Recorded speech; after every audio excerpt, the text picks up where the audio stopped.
Bueno, nos quedamos aquí. Acabamos de mencionar pues algunas características en cuanto a la genómica del cáncer y vamos ahora a hablar un poquito sobre la inmunidad contra el cáncer. Nuestro sistema inmune ha desarrollado mecanismos para protegernos de células cancerosas. Ya saben que nuestro sistema inmune, bueno, reconoce antígenos y los identifica como sustancias ajenas o no deseadas en nuestro cuerpo. Entonces, algunas células cancerosas van a expresar antígenos que ayudan a que nuestro sistema inmune las reconozca. Esto, bueno, no es algo que pase siempre porque la expresión de estos antígenos tumorales o antígenos específicos contra el cáncer, perdón, del cáncer, antígenos tumorales específicos, son un mecanismo, vamos, como un mecanismo final que utiliza la célula para tratar de darse a notar y ser reconocida y ser destruida para evitar una proliferación de células cancerosas en el cuerpo. Tal vez ya han escuchado esto de que nuestro cuerpo diariamente produce X cantidad de células tumorales, no me acuerdo ahorita el número que más o menos se menciona, y que nuestro sistema inmune nos protege de ellos.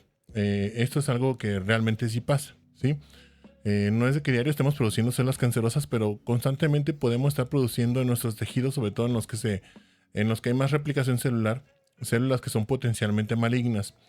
Entonces, nuestro sistema inmune las identifica y las destruye de forma cotidiana, entonces nos mantiene protegidos contra el cáncer. Cuando ya está bien instaurada una neoplasia maligna, bueno, ahí ya se ve más limitada la acción de nuestro sistema inmune porque las células neoplásicas tienen mecanismos para evadir a la detección por el sistema inmune. Entonces, cuando una célula se vuelve cancerosa, va a empezar a expresar con su MHC antígenos de proteínas que se producen entre la misma célula, pero que son proteínas anómalas, para que sean reconocidas por un linfocito T o una célula natural killer o un macrófago, y esta célula sea destruida. También cuando un macrófago, por ejemplo, destruye una de estas células, puede procesar sus antígenos y presentarlos a un linfocito T, y después un linfocito B puede reconocerlos para que se produzca también una respuesta humoral contra la célula cancerosa. Es decir, toda nuestra respuesta inmune que ya conocemos,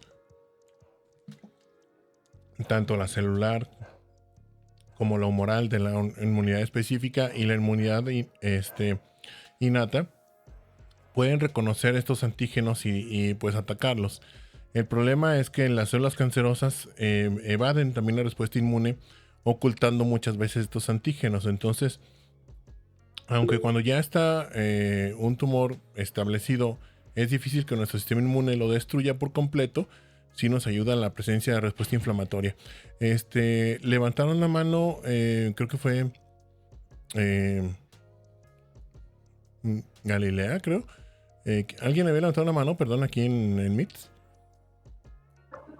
Sí, fui yo, profe, perdón, me equivoqué. No te preocupes, no te preocupes. Entonces, esto es algo que se ve de forma cotidiana en los tumores, que la respuesta inmune ayude a limitar en cierto grado la actividad tumoral y el crecimiento tumoral. De hecho, nosotros en tumores malignos que no vemos, cuando vemos un tumor maligno que tiene ausencia de respuesta inflamatoria intratumoral o peritumoral, pues estos tumores tienen un pronóstico peor para el paciente, ¿sí? Se diseminan más rápidamente y hacen metástasis de forma más extensa que cuando el tumor tiene una buena respuesta inflamatoria peritumoral o intratumoral, es decir, que nuestro sistema inmune está reconociendo algunas de las células tumorales y las está destruyendo.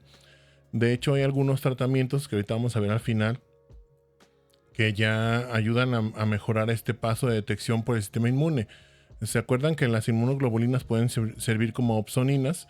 Entonces ya hay medicamentos que pues están se basan más bien en la administración de un anticuerpo monoclonal que va dirigido contra alguna proteína de la célula cancerosa, y así se hace un tratamiento dirigido. Nuestro sistema inmune va a destruir esa célula porque va a reconocer a la inmunoglobulina y pues la va a destruir la célula cancerosa. Entonces, pues todos los mecanismos por los cuales nuestro sistema inmune va a detectar la célula cancerosa pueden ser aprovechados o más bien interrumpidos por la célula cancerosa. Por ejemplo, lo normal es que la célula cancerosa exprese antígenos tumorales y estos sean reconocidos por los linfocitos T citotóxicos o las células natural killer y la destruyan a la célula.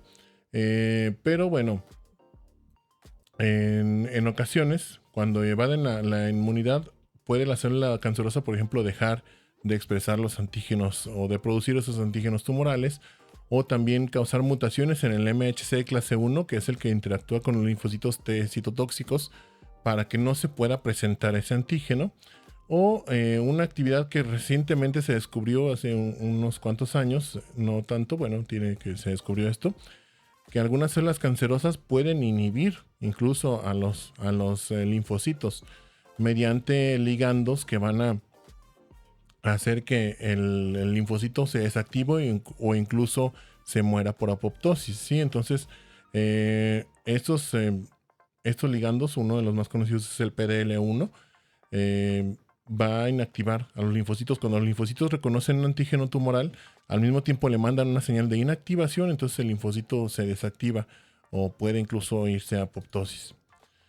Bien, vamos a ver ahora sí las diferencias ya más puntuales entre las neoplasias malignas y benignas, para que aprendan a distinguir una de otra.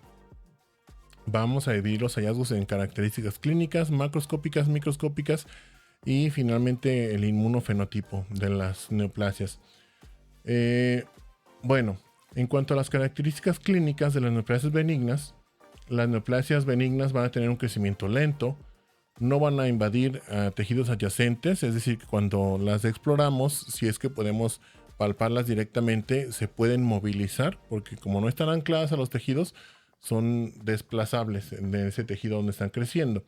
Usualmente son asintomáticas, aunque esto va a variar dependiendo de si la neoplasia está creciendo en un lugar donde causa anomalías en el movimiento, por ejemplo, cercana a una articulación, puede causar dolor, puede causar compresión de algún nervio, pero también pueden tener síntomas diversos. Si la neoplasia produce alguna sustancia, por ejemplo, puede causar un síntoma asociado a la sobreproducción de esa sustancia, como hormonas. Ahorita vamos a ver algunos ejemplos, etcétera. Son variados, no son tan usualmente observables, salvo en algunos tipos específicos de neoplasias benignas, como por ejemplo un adenoma de la tiroides puede producir exceso de hormonas tiroideas. Un leiomioma en el útero, dependiendo de su localización, puede estar asociado a sangrado uterino anormal, etcétera. Y bueno, generalmente no se van a diseminar a distancia, ¿sí? Van a ser localizadas las neoplasias benignas. Las malignas, por el contrario, tienen un crecimiento acelerado, invaden tejidos adyacentes, es decir, que se van a anclar a planos profundos de tejido, por lo tanto, cuando se exploran, si es que se logran palpar, no pueden movilizarse. De hecho, esto se hace énfasis en la técnica de autoexploración mamaria, si es que la conocen. Ahí se menciona en la rutina de autoexploración que si se detecta alguna masa, en la mama, se intente movilizar, ¿sí? Si se logra mover y al mismo tiempo se siente que es redondita, bueno, eso más probablemente es una lesión benigna. Si no se puede mover, si se siente que está anclada a planos profundos y aparte tiene los bordes todos irregulares, bueno, eso es más sugestivo de una neoplasia maligna. Pueden tener manifestaciones sistémicas, esto depende del tipo de neoplasia maligna. Por ejemplo, las neoplasias hematolinfoides pueden tener manifestaciones sistémicas frecuentemente y se diseminan a distancia, es decir, que van a causar metástasis. Una metástasis es una siembra tumoral o una diseminación del tumor que está independiente del foco de crecimiento original. Entonces, el crecimiento, bueno, nosotros debemos valorar lo que vamos a valorar en cuanto al crecimiento, la velocidad. Sí, eso es lo más importante. Cuando llega un paciente a revisión porque quiere que le vean una manchita en la piel o una bolita en la mama o debajo de la piel, donde sea, ¿qué es lo que le pregunta a uno de forma rutinaria? ¿Cuánto tiempo tienes con ella?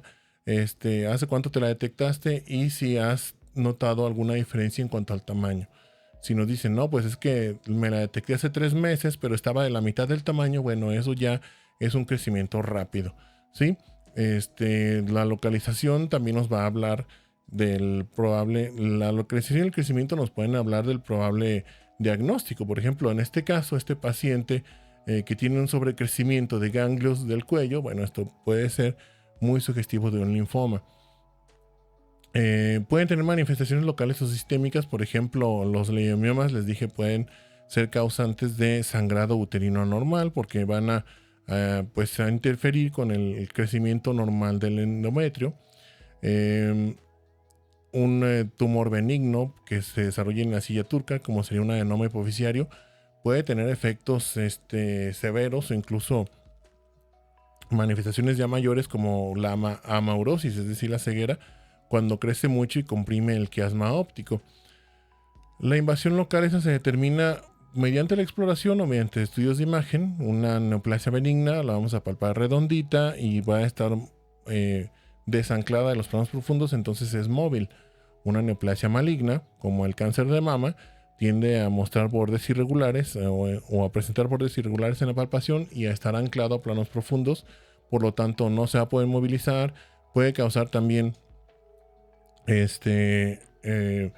distorsión de la piel, ¿sí? Como vemos aquí, este tumor está traccionando la piel y está haciendo que se hunda porque las células tumorales, más bien todo el tumor en conjunto va creando unas zonas de fibrosis que se van anclando y traccionando hacia el centro, ¿sí? Invade hacia afuera el tumor, pero la fibrosis del tumor tracciona hacia el centro, entonces va a causar distorsión de los tejidos adyacentes. La diseminación a distancia también es propia principalmente de las neoplasias malignas. Puede darse esta diseminación por vía hematógena o por vía linfática principalmente, pero también hay otras formas de diseminación que vamos a ver ahorita. La diseminación... perdón, hay una duda, Michelle Carelli. Dime, Michelle. ¿A la palpación es doloroso el tumor? O sea, que sea doloroso o no doloroso nos habla si es maligno o benigno o no tiene nada que ver. No, por lo general eso no se considera como un dato de alerta para ver si algo es maligno o benigno. Porque hay tumores benignos que pueden causar dolor y tumores malignos que no causan nada. De hecho, los tumores malignos por lo general no causan síntomas de dolor hasta que ya invadieron estructuras muy profundas. Tumores que invaden ya plexos nerviosos y demás pueden causar dolor, pero por lo general no. Hay casos de cáncer de mama que tienen tumores ya grandísimos, invasores en la mama y no causan manifestaciones en cuanto al dolor. ¿Sí? Lo principal es lo que tú detectas clínicamente, la forma, sobre todo, y la movilidad del tumor. Eso te ayuda a hacerte una idea de si esto se trata más o menos de una neoplasia maligna o benigna. Sí, no es definitivo porque hay tumores que pueden simular tumores malignos o lesiones que ni siquiera son neoplásicas que pueden simular un tumor maligno. Por eso la última palabra siempre se tiene ahí en el laboratorio de patología, pero todo eso, toda esa clínica te va a hacer a ti pues formarte un panorama. Pero el dolor no, Michelle, el dolor no se considera como un dato de alarma para ver si algo es maligno o no. Bien. Gracias. Por nada. Bueno, continuando. Perdón, hay otra pregunta, Galilea. Dime, Galilea. Sí, profe, por ejemplo, para las etapas del cáncer, ¿está asociado con la proliferación de la neoplasia o tiene que ver algún otro factor? Para las etapas del cáncer, ¿te refieres como a qué tipo de etapa te refieres para ver más o menos de qué me estás hablando así bien? ¿Cómo lo Ya ve que, leíste? por ejemplo, los cánceres en algunos sitios se clasifican en etapas dependiendo de su gravedad. Ujú. Entonces, ¿significa que es como que está proliferando más la neoplasia o que Ya. está creando más apoptosis o...? Tiene que ver de múltiples factores. Usualmente para determinar una etapa clínica de un tumor, nos basamos en las características del tumor, sobre todo el tamaño, y si hay invasión a ganglios linfáticos o si hay metástasis a distancia. No necesariamente está esto relacionado con que el tumor tenga más o menos mitosis o más o menos apoptosis, pero por lo general, un tumor que se vuelve más agresivo sí tiene una morfología más aberrante y tiene más características que lo hacen que crezca más rápido. Pero ahorita vamos a hablar sobre eso. ¿sí? De lo que es la gradificación y la estadificación del cáncer. Eso vamos un poquitito más adelante, pero vamos a llegar ahí. ¿De acuerdo? Sí, profe, gracias. Muy bien, por nada, Galilea. Bien, entonces, ¿cómo hacen las células tumorales para metastatizar por vía sanguínea o linfática?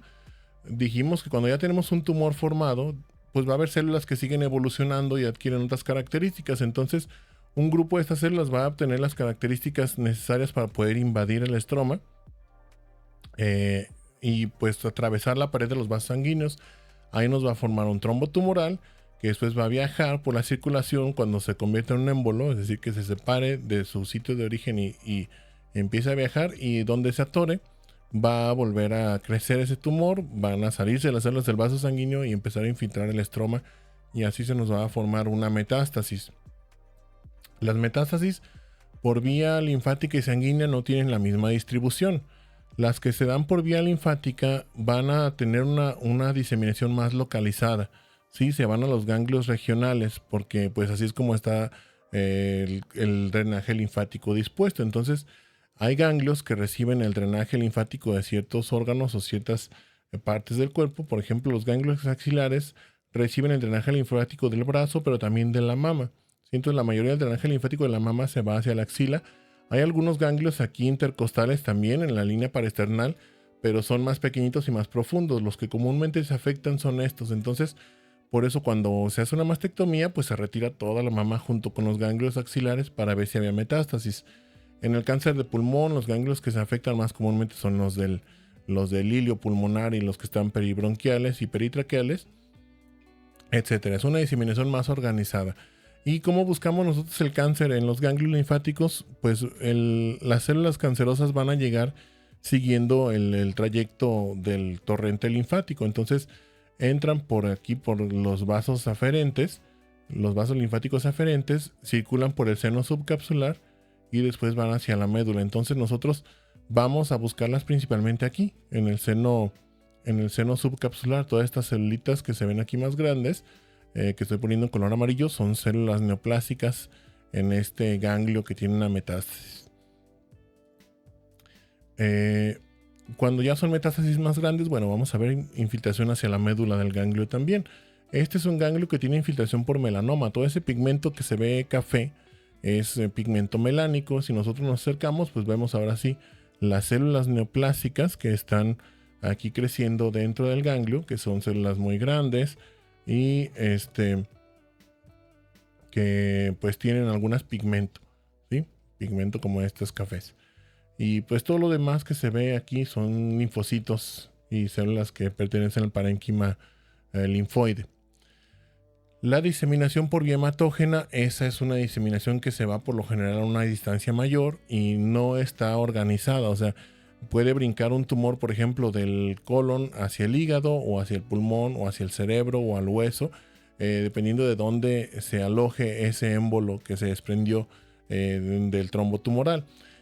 Esta diseminación no es al azar, o sea, no es donde se atore y ya. Tiene que encontrar el émbolo tumoral. Encuentra un microambiente que es parecido al del órgano donde surgió y ahí es donde va a proliferar. Si no, pues no prolifera, ¿sí? Pero son usualmente metástasis que se dan a mayor distancia y tienden a ser más extensas, o sea, pueden afectar a múltiples sitios, no nada más los ganglios regionales. Algunos tumores pueden hacer metástasis o pueden hacer invasión a los vasos de forma pues muy impresionante, así como este caso de un tumor de células claras que invadió la vena renal y crece por dentro de la vena renal hasta invadir la vena cava. Sí, hay casos documentados, son muy escasos, de tumores que han crecido por la vena cava hasta alcanzar la aurícula derecha del corazón. Obviamente esto no pasa en la mayoría, en la gran mayoría de los tumores. Yo nunca he visto uno así y no creo que me vaya a tocar ver uno. Son casos excepcionales en los cuales el trombo tumoral fue creciendo como una sola masa dentro del vaso hasta llegar a la aurícula. Y pues el tratamiento aquí es sumamente complicado. Hay que poner al paciente en bypass para interrumpir la circulación y sacar enterito todo este trombo tumoral, porque si lo rompemos en la cirugía, pues ya se nos diseminan ahí las células por la sangre y hacemos siembras generalizadas en todo el cuerpo. Los órganos que son más frecuentemente blanco de las metástasis por vía hematógena son los que tienen más microcirculación, como el hígado, el riñón, el cerebro, el hueso. Hay formas de diseminación que no son ni por vía linfática ni por vía eh, sanguínea, ¿sí? Que también nos van a causar metástasis. Cuando un tumor crece y se extiende a otro órgano, pero que está adyacente, a eso no le llamamos metástasis. Por ejemplo, un tumor del útero que invade la vejiga, o uno del recto que invade al útero o a la próstata, o uno de mama que invade al pulmón, no necesariamente son metástasis porque están pegaditos los tejidos. Entonces, a veces eso es extensión directa. El tumor crece, crece, crece, atraviesa los límites de un órgano y se infiltra en otro. Pero cuando sí es metástasis, por ejemplo, aquí en el peritoneo, en la vejiga también se puede ver, dentro de la misma vejiga, múltiples células tumorales que se cree que sean por el mismo mecanismo, es de que las células tumorales empiecen a flotar en el líquido peritoneal. Algunos tumores van a causar la acumulación de líquido en ciertas, o la formación de derrames en ciertas cavidades, como uno de ellos es el peritoneo. Los tumores mucinosos del apéndice, por ejemplo, que es el caso que vemos aquí, pueden causar un cuadro que se llama pseudomixoma peritonei, es decir, es una acumulación de líquido o de material mixoide mucinoso dentro de todo el peritoneo. En ese material mixoide puede haber células tumorales que después se pueden sembrar en los omentos, en el peritoneo, en el intestino, en la superficie hepática, en la superficie de la pared abdominal misma, entonces causando pues una diseminación dentro de la cavidad peritoneal, y esto ya sería metástasis, aunque no se hayan ido ni por vía linfática ni por vía sanguínea. Bien, en cuanto esto es en las características clínicas. Ahora, en cuanto a las macroscópicas, lo que nosotros vemos, ya sea al explorar el tumor, bueno, esto usualmente es lo que vemos cuando ya tenemos el tumor ahí como pieza quirúrgica, ¿sí? O sea, que ya lo estamos viendo en nuestra mesa ahí de patología, que ya lo cortamos y que lo estamos estudiando.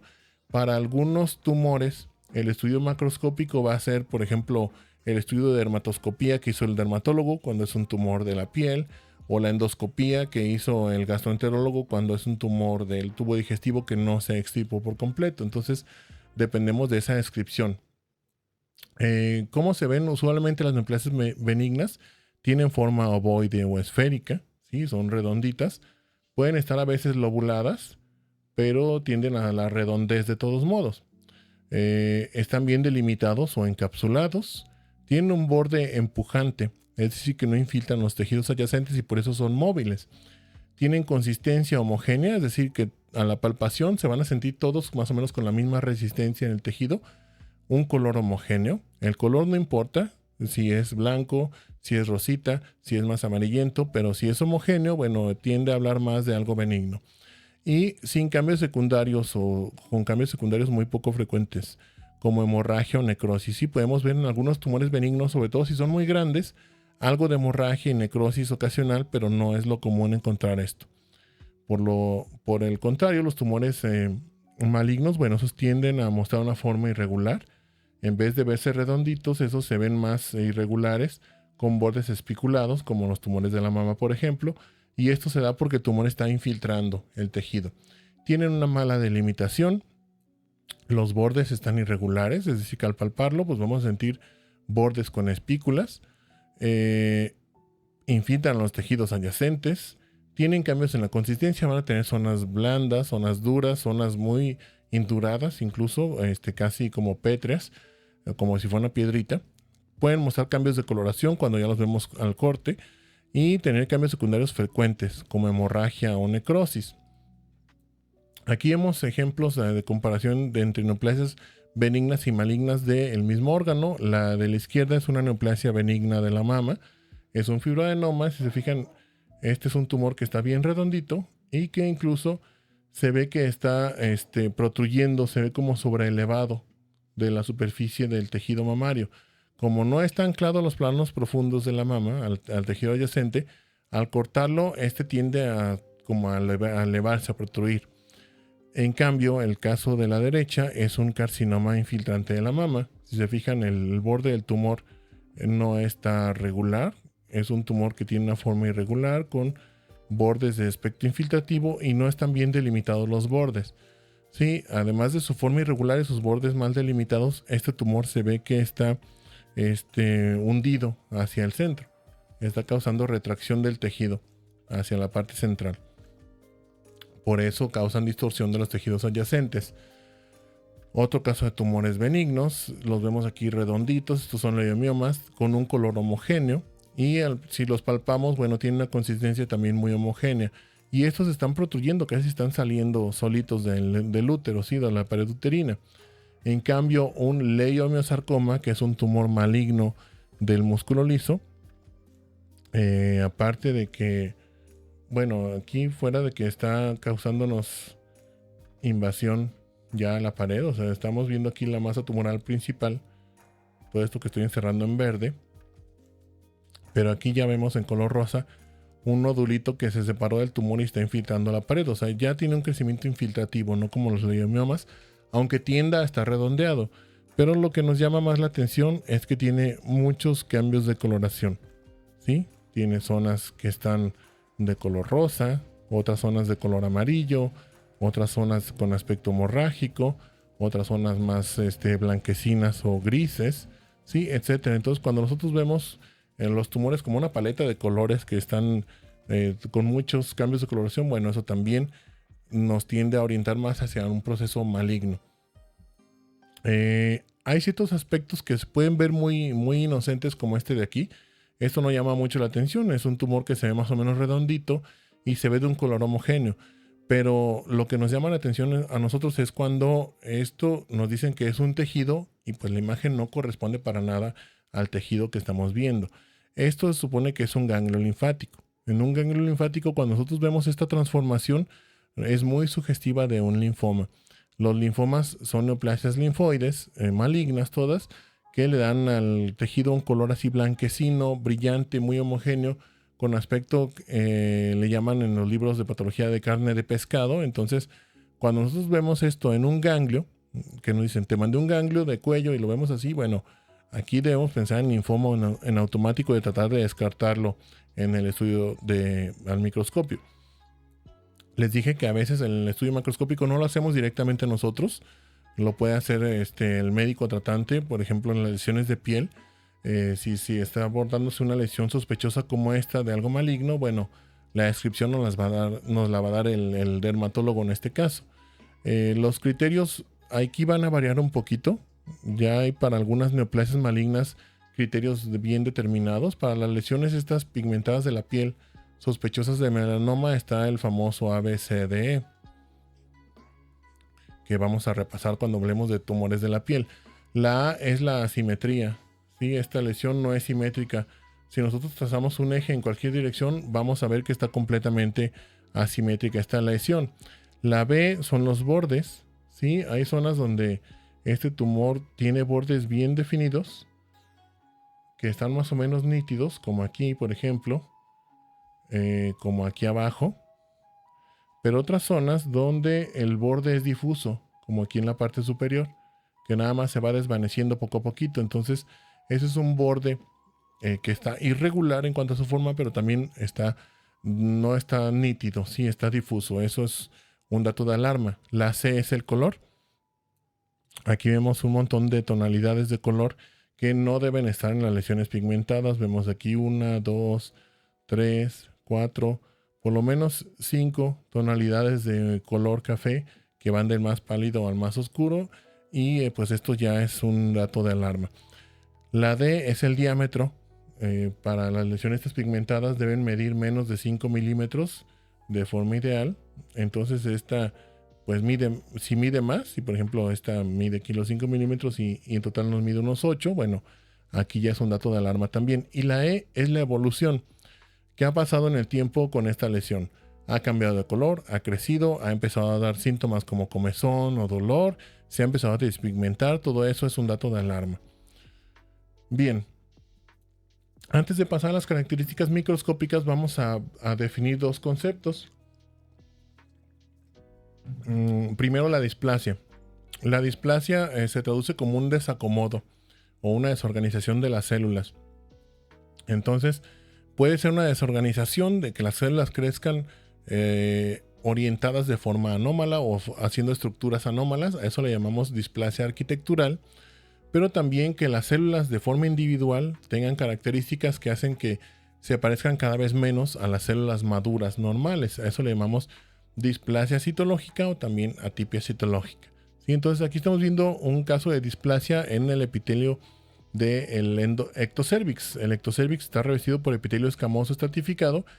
Y se fijan, pues entre más vamos avanzando en el grado de displasia de la 1, 2 y 3, o leve, moderada y severa, vamos teniendo un tejido que se parece cada vez menos al tejido normal, maduro, y que tiene pues más cambios en sus células, ¿sí? A nivel individual. La displasia citológica o atipia citológica es un conjunto de características que se van a evaluar de forma individual en las células. Un mismo tipo celular se supone que debe ser entre ellas las células pues iguales o prácticamente iguales. Entonces cuando vemos por ejemplo cambios en la forma de las células, que vemos células más grandes, más pequeñas, redondas, cuadradas o alargadas, bueno, eso le llamamos pleomorfismo. Pero también cuando hay cambios en la forma del núcleo, si se fijan aquí los núcleos están algunos ovalados, otros ya están más irregulares o con espículas. A eso le llamamos anisonucleosis. Otros cambios que debemos valorar son la polaridad de los núcleos. Los núcleos, usualmente cuando vemos epitelios, están acomodados de cierta forma. Por ejemplo, orientados hacia la parte basal, hacia la parte apical, en el medio. Vemos también núcleos que están centrales como en las células escamosas, que tienen cierta orientación. Por ejemplo, aquí los núcleos tienen una orientación que es verticalizada, ¿sí? Se ven todos así verticales. En cambio, en la imagen anterior se ven células que tienen pérdida en esa orientación del núcleo. Además de la variación del tamaño, los núcleos tienen diferente orientación y también pueden tener diferente acomodo dentro de las células. Si vemos nosotros núcleos que están en la parte basal, en la parte media, en la parte alta, están todos por ningún lado, a eso le llamamos pérdida de la polaridad y es otra característica de la atipia citológica. Cuando empieza a aumentar el tamaño del núcleo, o a reducirse el tamaño del citoplasma y a aumentar el del núcleo, a eso le llamamos aumento de la relación núcleo-citoplasma. Normalmente las células tienen una relación núcleo-citoplasma, las del epitelio, que va de 5 a 1 hasta 8 a 1 más o menos. O sea, eso quiere decir cuántas veces cabe el núcleo en el citoplasma de la célula, de 5 a 8 veces. Cuando va aumentando el tamaño del núcleo y reduciendo el citoplasma, esta relación va a aumentar. Entonces se vuelve una relación, como es una división aritmética, se vuelve una relación cada vez más cercana al 1, ¿sí? Va a ser una relación 3 a 1, 2 a 1, o llegar a ser una relación incluso 1 a 1 cuando vemos una célula que tiene un citoplasma casi imperceptible. La coloración de los núcleos también tiende a aumentar. Entre más coloreados los veamos, más intensos, bueno, vamos a llamarles núcleos hipercromáticos. Y pueden presentar también nucleolos de prominencia o tamaño variable, ¿sí? Que a veces son pequeñitos y están bien visibles, o nucleolos muy grandes. Todo eso son características que se evalúan en la llamada atipia citológica. Bien, entonces aquí estamos viendo un ejemplo de displasia en un tejido, este es epitelio intestinal. Entonces, si comparan ustedes, por ejemplo, este grupo de células epiteliales que están ahí encerradas en verde, son células cilíndricas que tienen su núcleo basal y tienen algunas una vacuola grande de mucina. Esas son células caliciformes, pero todas van a estar así, con su núcleo basal y su forma cilíndrica conservada. Y su citoplasma va a ser clarito, ¿sí? Si las comparan con estas células, por ejemplo, las voy a encerrar en color amarillo, más o menos en la parte central. Ahí encerramos una franja. Esas células, si se fijan, están con un núcleo más alargado, ¿sí? Más oscuro. El citoplasma está más denso, ya no tienen vacuolas de mucina. Entonces estas células tienen displasia y se ve el cambio abrupto. De repente estamos aquí en epitelio normal, luego vemos una zona donde empieza a haber esos cambios en las células que siguen teniendo mucina pero cada vez menos, y luego una zona donde ya no tiene nada de mucina. Esto se llama mucopenia. Y son cambios que se presentan en este tipo de epitelio. Ya dependiendo del tipo de tejido que estemos viendo, son cambios diferentes.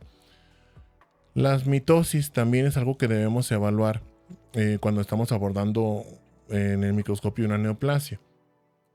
Normalmente las neoplasias benignas no tienen mitosis o tienen un conteo mitótico escaso. Hay ciertas excepciones que pueden tener muchas mitosis, pero de todos modos están dentro de un margen, por decir menos de 5 en 10 campos de alto poder, que es lo que vemos con el objetivo de 40X del seco fuerte. Pero las mitosis siempre deben ser mitosis típicas o normales. Es decir, que vemos nosotros los dos usos de cromatina así, un uso o dos usos de cromatina, dependiendo de la fase en la mitosis en la que hayamos visto la célula. Pero mitosis como estas, en las cuales vemos usos de cromatina supernumerarios, por ejemplo esta de aquí, estamos viendo que tiene 3 usos de cromatina. Se van a formar 3 células a partir de esa mitosis, pues aquí esto no es algo normal, son mitosis atípicas y esas siempre que las vemos ya son indicativas de que es un proceso maligno. Una mitosis como esta que tiene 5 polos diferentes, bueno, es una mitosis atípica y pues nunca se va a ver una neoplasia benigna. Ahora sí, ya que vimos estos términos, podemos hablar de las características microscópicas de las neoplasias malignas y benignas. Vamos a empezar ahora con las malignas, porque son las que tienen más características. Por ejemplo, en las malignas va a haber displasia, grados variables de displasia, ¿sí? Que dijimos que es el crecimiento organizado y pueden tener también patrón infiltrativo de crecimiento. La tipia citológica también va a estar presente. Vamos a evaluar el tamaño y forma de las células, las características del núcleo, las características del citoplasma y la presencia de mitosis. La diferenciación, bueno, es un término que no hemos visto todavía, pero se refiere a qué tanto se parece la célula neoplásica a la célula original. Entre más se parezca, esa célula está mejor diferenciada o tiene una buena diferenciación. Entre menos se parezca, está pobremente diferenciada o tiene una peor diferenciación. Si se fijan, diferenciación no es lo mismo que diferente, de hecho se toma como lo opuesto. Entre más diferenciada, más se parece a la original. Entre menos diferenciada, menos se parece a la original. Entonces pueden tener diferentes grados de diferenciación, buena, moderada o pobre, dependiendo de qué tan avanzada está esa neoplasia. Y la anaplasia es un término exclusivo también de las neoplasias malignas, que es la ausencia de diferenciación. Cuando nosotros vemos las células neoplásicas y por su morfología no podemos identificar de dónde salieron, no podemos saber si son de epitelio, si son de tejido conectivo, si son hematolinfoides, nada. Entonces aquí pues cuando ya es un tumor anaplásico eso está, es indudable que es algo maligno. En las neoplasias benignas, si se fijan, pues vamos a perder muchas de las características de las malignas. No hay displasia, no hay atipia citológica, no va a haber nunca anaplasia. Y la diferenciación solamente va a ser buena, ¿sí? Van a tener buena diferenciación siempre. O casi siempre, con todas las excepciones que ahorita vamos a ver. Cuando una neoplasia se vuelve maligna, esta puede tener dos tipos de presentación. La presentación in situ y la presentación ya invasora. Y esto se aplica más a las neoplasias que derivan de los epitelios, porque las del tejido conectivo o las linfoides son muy difíciles de limitar. Entonces para las de epitelio o también para algunos melanomas aplica esto de in situ o invasor. ¿A qué se refiere esto? A que la neoplasia está en el sitio donde se originó todavía. Un carcinoma in situ es un carcinoma que está en el epitelio que le dio origen, o un invasor es cuando ya está infiltrando el tejido conectivo, ¿sí? Como en este caso de la derecha, donde todas estas glándulas neoplásicas están invadiendo el estroma. Todo esto. En cambio, en la imagen de la izquierda únicamente vemos aquí esta franja de células que tienen características de un carcinoma, pero están localizadas en el epitelio todavía. Bien, en cuanto a la diferenciación en neoplasia, dijimos que se refiere a qué tanto se parece la célula neoplásica a la original. Aquí estamos viendo a la derecha un cáncer de próstata, a la izquierda tejido prostático normal, y si se fijan, pues el parecido todavía es bastante bueno, ¿sí? Si nosotros agarramos una glándula individual como esta, vemos que las células tienen un epitelio, bueno, tiene un citoplasma de forma cilíndrica, sus núcleos basales. Estas glándulas también de la derecha están revestidas por una sola capa de epitelio, pero el epitelio tiende a ser más o menos cilíndrico, aunque vemos otros cambios como por ejemplo la atipia nuclear, vemos los núcleos más grandes con presencia de un nucleolo. ¿Sí? Estos núcleos que parecen como un ojito tienen un nucleolo ahí dentro. En cambio, cuando vemos un cáncer de próstata más avanzado como si este es de un grado más alto, ya el parecido se pierde bastante. ¿Sí? Ya vemos aquí remanentes de estructuras glandulares que no están bien formadas. Aquí medio vemos una como que está formando una glandulita, pero las células individuales ya también son muy diferentes a las células originales de la próstata. Este está menos diferenciado que el caso anterior. Este está más diferenciado.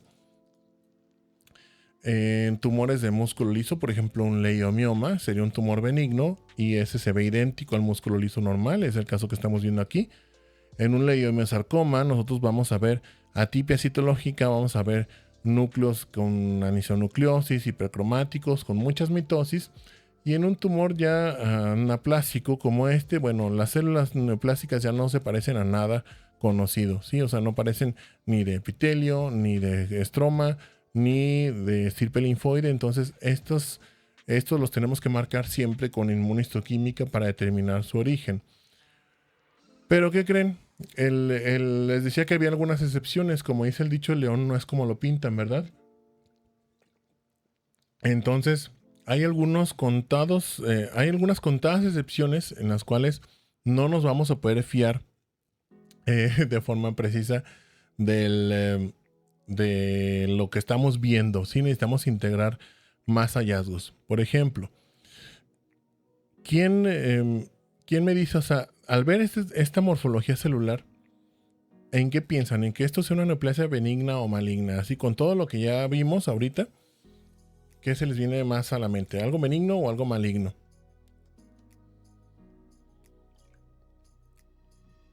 Anímense a ver. Creo que maligno. Maligno, así Maligno, es. maligno. Así es, todos los que están diciendo maligno no están equivocados en tener ese razonamiento. ¿Por qué? A ver, ¿quién nos dice por qué se le afigura más algo maligno? Al de las múltiples características que ya vimos, alguna que digan, no, pues, a ver, Galilea. Creo que es por la angiogénesis. Bueno, aquí no se ve tanto la angiogénesis, algo más de las células tumorales. Que te llame la atención, que ya Porque esto se se ve muy disemina feo. a distancia. Bueno, aquí no estamos viendo la diseminación a distancia. Algo más propio de estas celulitas. A ver, Alan. ¿Hay displasia? Ok, hay displasia, pero ¿qué te hace a ti pensar o qué te hace determinar a ti que hay displasia? O sea, ¿qué ves tú aquí que dices, esto se ve muy feo?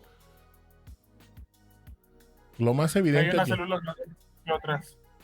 Ok, bueno, ahí ya está una característica muy bien. Hay variación en la forma, ¿no? Y en el tamaño. Hay pleomorfismo y hay anisonucleosis. Eso es lo más evidente. Sí, es lo que vamos a ver más fácilmente casi siempre. Vamos a ver pleomorfismo de las células y también anisonucleosis. Esta variación de los tamaños de los núcleos y las formas, fíjense, o sea, vean este núcleo. Voy a encerrar nada más unos cuantos de los que se ven más feos. Este de aquí, este de aquí, este de aquí. Todos estos que están grandísimos no se parecen para nada a una... O sea, tienen mucha variación. Esto, al verlo, pues vamos a decir inmediatamente, esto es algo maligno, o sea, segurísimo. Pero ¿qué creen?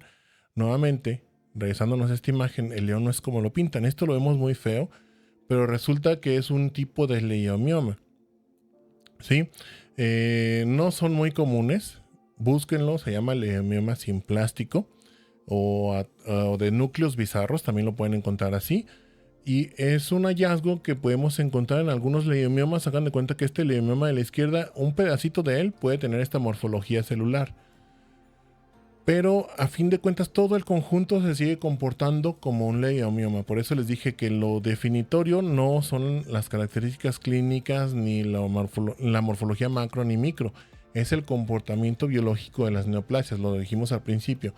Y estas pues se han visto que no se diseminan por lo general y no causan la muerte de los pacientes. Y digo por lo general porque aquí estamos viendo otra excepción de la regla de eso de la diseminación y también justamente con leiomiomas. Hay casos muy raros documentados también. De hecho, esta foto se ve así de fea y pixelada porque es de uno de esos casos, no se documentaron tan bien, de la llamada leiomiomatosis peritoneal.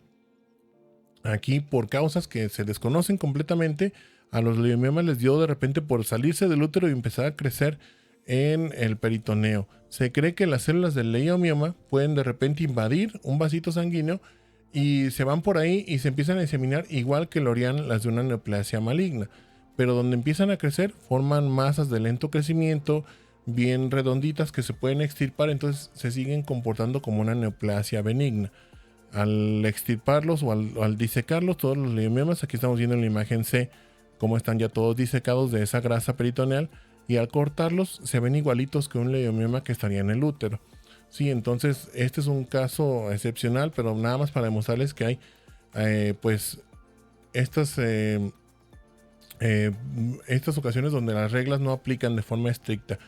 Vamos a ver cuando ya empecemos a abordar patología orgánica casos de tumores malignos que por ejemplo están bien delimitados y se ven redonditos y con un borde nítido, y no quedamos que eso era de tumores benignos. Sí, pero hay algunas excepciones. Todo depende del comportamiento biológico.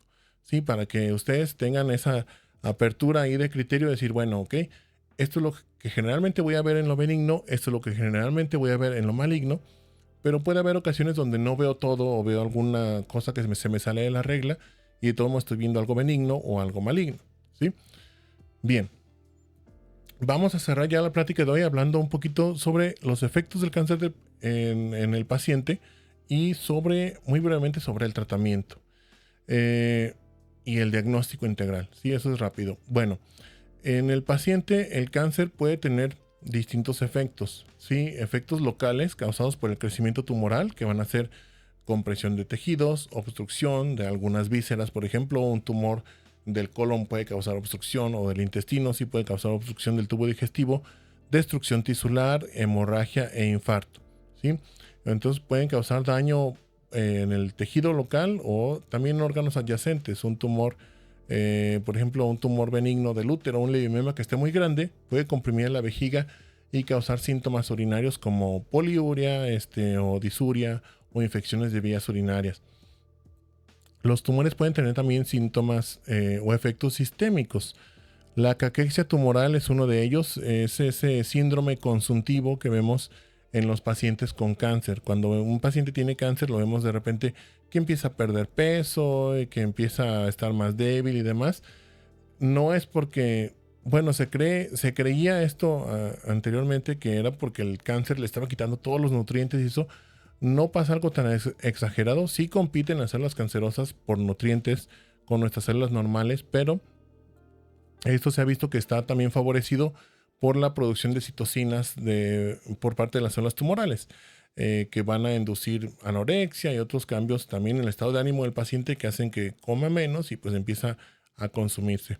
La fiebre también es un síntoma o una manifestación sistémica que se puede ver en algunos tipos de cáncer. Por ejemplo, es más común verla en los de estirpe hematolinfoide, como en las leucemias o en los linfomas. Sí, en un carcinoma es muy, muy raro que vaya a ocasionar fiebre. Y estos dos síndromes, ¿sí? Apréndanse bien la diferencia. Es el síndrome de lisis tumoral y el síndrome paraneoplásico. El síndrome paraneoplásico, primero, este es el más sencillo de entender. Se da por la producción de sustancias que van a estar formando las células tumorales.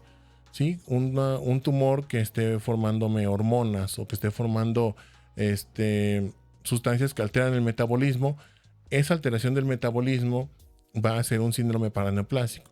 Un tumor que, por ejemplo, produzca hormona antidiurética, o un tumor que produzca no sé, paratormona y que me altere el metabolismo del calcio, esa alteración del calcio va a ser un síndrome paraneoplásico. El síndrome de lisis tumoral, lisis pues es destrucción, entonces aquí sería un síndrome causado por la destrucción del tumor, no porque el tumor esté destruyendo algo. ¿Sí? Las células tumorales están hechas de los mismos componentes que nuestras células. Tienen fosfolípidos en su membrana, tienen electrolitos y proteínas en su interior, grupos fosfato, grupos bicarbonato, etc. Entonces, cuando se rompen un montón de células tumorales porque al paciente le dimos tratamiento. Esto se presenta usualmente cuando se inicia el tratamiento de quimio o radioterapia con el paciente. Se rompen muchas células tumorales y todo su contenido se vierte al torrente sanguíneo, causando un desequilibrio del estado ácido-base, un desequilibrio hidroelectrolítico, y puede haber acidosis y puede haber falla renal también. Sí, entonces la diferencia entre uno y otro, el paraneoplásico, es porque el tumor produce alguna sustancia que afecta el metabolismo, y el de lisis tumoral es porque se destruyen múltiples células tumorales que liberan su contenido a la sangre. Bien, aquí en esta tablita del Robbins tenemos pues citados algunos de los principales síndromes paraneoplásicos. Sí, por ejemplo, vemos aquí el síndrome del lado izquierdo, el tumor al que se asocian principalmente y la sustancia que es la causante. Por ejemplo, en el síndrome de Cushing se ve en casos de carcinoma de células pequeñas, y es por la producción exógena de ACTH, ¿sí? Por parte de las células del carcinoma. La hipercalcemia se puede ver en tumores de células escamosas del pulmón, algunos tumores de la mama, y es porque se producen hormonas relacionadas al aparato hormona que pueden modificar el metabolismo del calcio. La policitemia en algunos casos de cáncer renal que producen eritropoyetina, etcétera, ¿sí? Bien, ¿cómo se hace el diagnóstico de los tumores? El diagnóstico se tiene que hacer de forma integral. Se integran las características clínicas, los estudios de gabinete, las características macroscópicas, microscópicas y en ocasiones estudios complementarios. Acuérdense que el servicio de patología es un servicio interconsultante, dependemos de todo de toda la información que nos pueda dar el servicio tratante, ¿sí? La historia clínica, estudios de gabinete y de laboratorio. Nosotros tenemos que hacer ya también nuestra parte de hacer el estudio macroscópico detallado de la pieza, el estudio microscópico de la morfología de las células tumorales, y con todo esto pues integrar un diagnóstico. Podemos ayudarnos de estudios complementarios como las técnicas que ya conocimos en las primeras clases aquí, la histoquímica, la inmunohistoquímica, hibridación in situ y otros estudios auxiliares como citometría de flujo en el caso de linfomas, por ejemplo, estudios de biología molecular, estudios de microscopía electrónica o la utilización de marcadores tumorales en sangre. Bien, esto es un ejemplo de un estudio de histoquímica, una tinción de hierro coloidal que nos ayuda a diferenciar un tipo especial de tumor de células renales de otro muy común. Este que estamos viendo aquí es un carcinoma cromófobo que se puede parecer en ocasiones al cáncer más común del riñón, que es el carcinoma de células claras. Entonces, cuando tenemos dudas, podemos usar la inmunohistoquímica, pero si tenemos a la mano esta tinción, nos puede ayudar a diferenciarlos, porque el carcinoma cromófobo es positivo a la tinción que estamos viendo aquí, la de hierro coloidal de Hale. Nos va a dar este color azulito en el citoplasma de las células tumorales, que no va a estar presente en el de células claras. La inmunohistoquímica, bueno, esa es bien sabido que nos ayuda a hacer el diagnóstico de los tumores y también establecer un pronóstico en algunas ocasiones o determinar si algún tratamiento va a ser útil. En este caso estamos viendo un cóctel con varios anticuerpos que nos ayudan a identificar glándulas neoplásicas en una próstata. Entonces esto es un caso de adenocarcinoma infiltrante de la próstata. Los estudios de hibridación in situ nos pueden ayudar a determinar no tanto ya si un tumor es maligno, no, más bien nos ayudan a ver si está asociado a cierta mutación, a cierta sobreexpresión de algún gen en el tumor, y esto lo puede hacer más susceptible de recibir cierto tratamiento, aunque sí hay estudios de hibridación donde podemos pues que nos van a ayudar más bien a hacer el diagnóstico. Este caso es una hibridación para HER2 para ver si un tumor de la mama, un carcinoma infiltrante de la mama, es susceptible de recibir tratamiento con HER2. Los estudios de microscopía electrónica, que ya casi no se utilizan para el diagnóstico de tumores, eran más usados hace unos 20, 30 años. Un poquito más, yo creo, unos 30 años o más. Para el diagnóstico de tumores, porque ahorita ya está muy difundida la inmunohistoquímica y es mucho más fácil de realizar que esto, pero siguen siendo útiles para encontrar elementos de la ultraestructura de las células tumorales que son propias de algún tipo de tumor. Por ejemplo, este es un caso de literatura, sí, no lo vi yo, o sea, es de un libro, es un rhabdomyosarcoma, que mencionaban ahí que no se podía determinar por inmunohistoquímica porque no se tenían los marcadores adecuados todavía, pero se encontró en la microscopía electrónica del tumor la presencia de estas fibras contráctiles, ¿sí? Estas bandas de fibras contráctiles en el citoplasma. Ahí se ve en las líneas Z, en las líneas I, que encontramos en el músculo estriado. Entonces se determinó que este tumor, esta célula de aquí, es de un rhabdomyosarcoma, y así se pudo dar el diagnóstico de este tumor. Los marcadores tumorales en sangre, ¿qué es eso? Son sustancias que van a producir algunos tumores, no todos tienen marcadores tumorales específicos. De hecho, no hay ninguno que sea específico, pero no todos tienen marcadores tumorales asociados. Estos son sustancias que algunos tumores van a producir y se van a poder detectar y cuantificar en la sangre.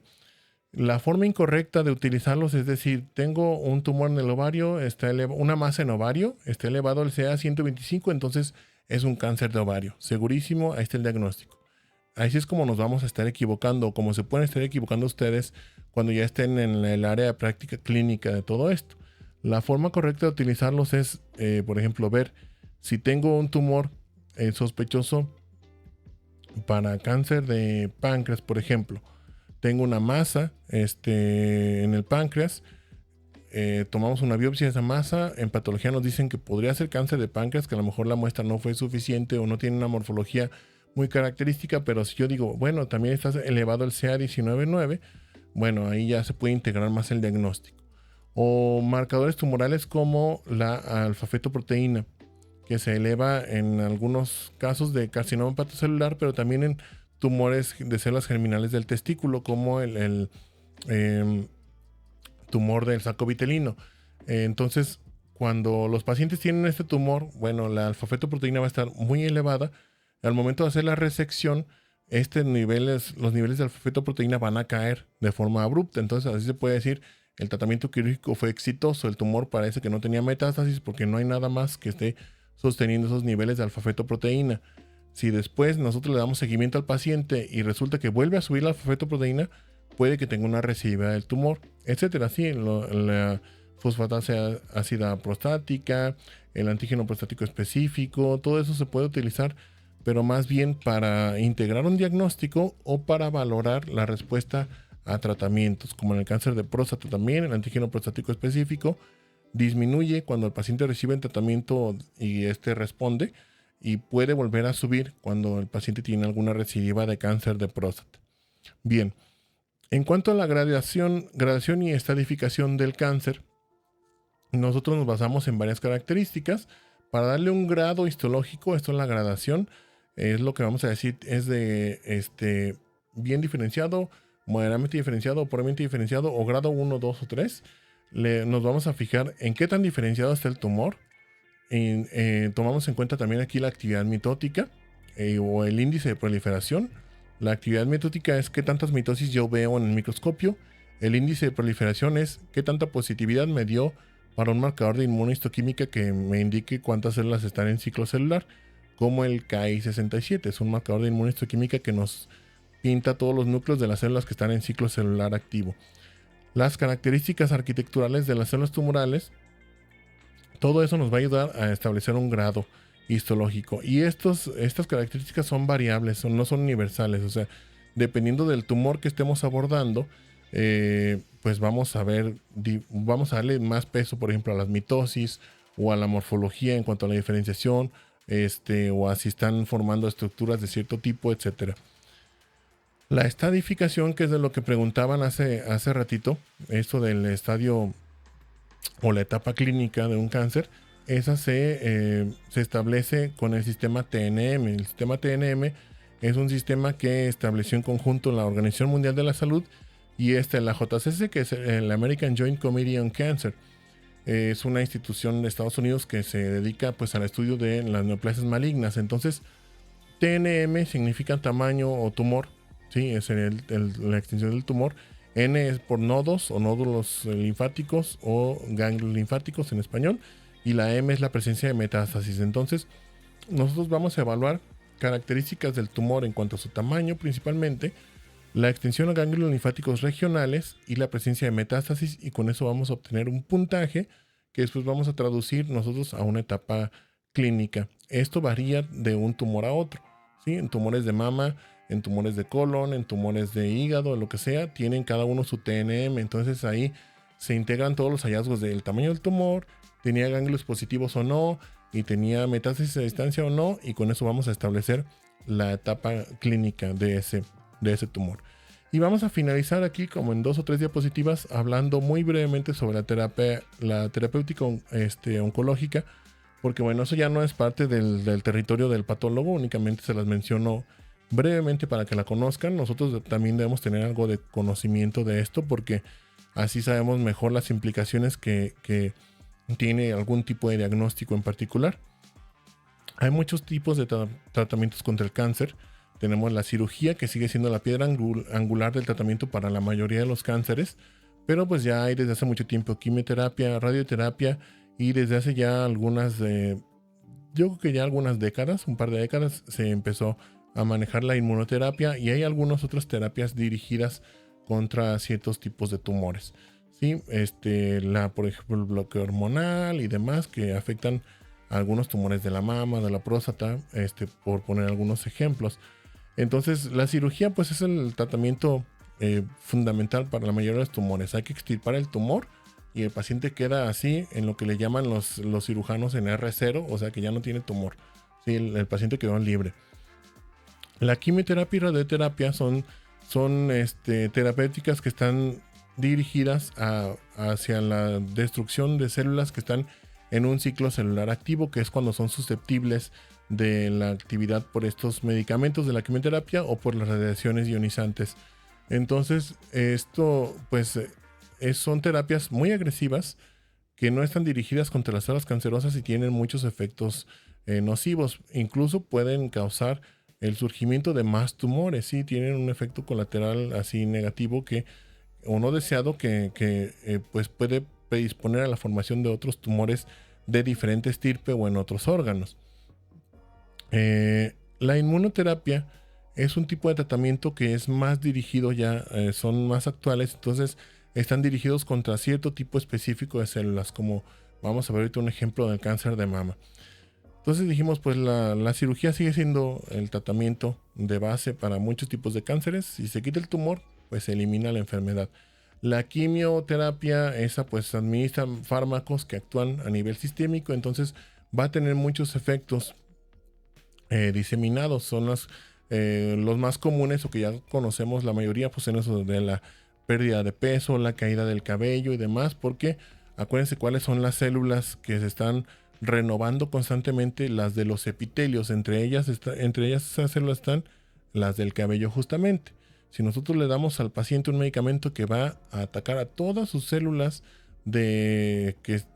todas sus células que están en ciclo celular, es por eso que se cae el cabello, es por eso que se les adelgaza mucho la piel, es por eso que tienen diarreas, porque se les forman a veces úlceras del tubo digestivo, etcétera. Sí, son efectos colaterales de la quimioterapia. La radioterapia es un poco más localizada, pero aún así no va dirigida exclusivamente contra las células cancerosas. Afecta a una región, pero va a afectar a todas las células que están en esa región. Entonces puede también tener como consecuencia la formación de tumores nuevos, sí, en algunos casos. La inmunoterapia, esa dijimos que va dirigida específicamente contra algún tipo de célula cancerosa, aprovechando las características de esta célula. Aquí estamos viendo un ejemplo del funcionamiento de estos receptores de factores de crecimiento epitelial que están en las células de la mama. Los receptores se llaman HER, ¿sí? Hay desde el HER1, HER2, HER3 y HER4. Hay 4 formas de HER. Y estos para funcionar, van a formar dímeros en la membrana del citoplasma. El HER2 forma dímeros con cualquier otra forma del HER, de la molécula HER, y van a captar entonces un factor de crecimiento epitelial. Cuando lo captan, pues mandan señales en cascada hacia el núcleo de la célula para que ésta se replique. Entonces, ¿qué es lo que pasa? Algunos cánceres de mama sobreexpresan esta proteína, sobre todo la HER2. ¿Para qué? Pues para poder aprovechar más esos factores de crecimiento y estar creciendo más rápidamente. pero eso las hace susceptibles del tratamiento con un fármaco. El trastuzumab y otros medicamentos que tienen esta misma terminación, eso de MAB, significa monoclonal antibody o anticuerpo monoclonal, es una inmunoglobulina que está dirigida contra el HER2. Entonces, ¿qué es lo que va a pasar? Se va a administrar el trastuzumab reacciona contra el HER2 y después el HER2 es una célula del sistema inmune va a detectar el trastuzumab y va a inducir lisis tumoral en esta célula cancerosa. En ocasiones también se pueden dar medicamentos que tienen anticuerpos monoclonales contra HER2, pero que también llevan pegada aquí una molécula de agente quimioterapéutico, ¿sí? De quimioterapia. Entonces, la célula puede hacer endocitosis de este HER2 que tiene el medicamento, la inmunoglobulina, y se va a comer ese medicamento que la va a destruir y dándonos pues ahí un efecto de una quimioterapia, pero más dirigida contra la célula cancerosa. Dijimos que también hay células cancerosas que pueden inhibir la activación de los linfocitos expresando esta molécula, la PDL1, que va a reaccionar con el PD1 de los linfocitos, haciendo que se inactiven. Entonces, hay medicamentos ya dirigidos a bloquear esta inactivación de los linfocitos, ya sea que reaccionan contra el PDL1 o contra el PD1 de los linfocitos. Estos son los llamados inhibidores del checkpoint inmunitario, que pues van a hacer que la respuesta celular se mantenga, ¿sí? Contra el tumor, que el tumor no pueda bloquear la respuesta inmune celular y por lo tanto no puede evadir tan fácilmente a la inmunidad. Bien, con esto terminamos esta masterclass de neoplasia. Sí, es un tema muy largo, les decía, ya no nos da tiempo definitivamente para ver enfermedades infecciosas, pero por lo menos ya vimos el tema principal que me interesaba.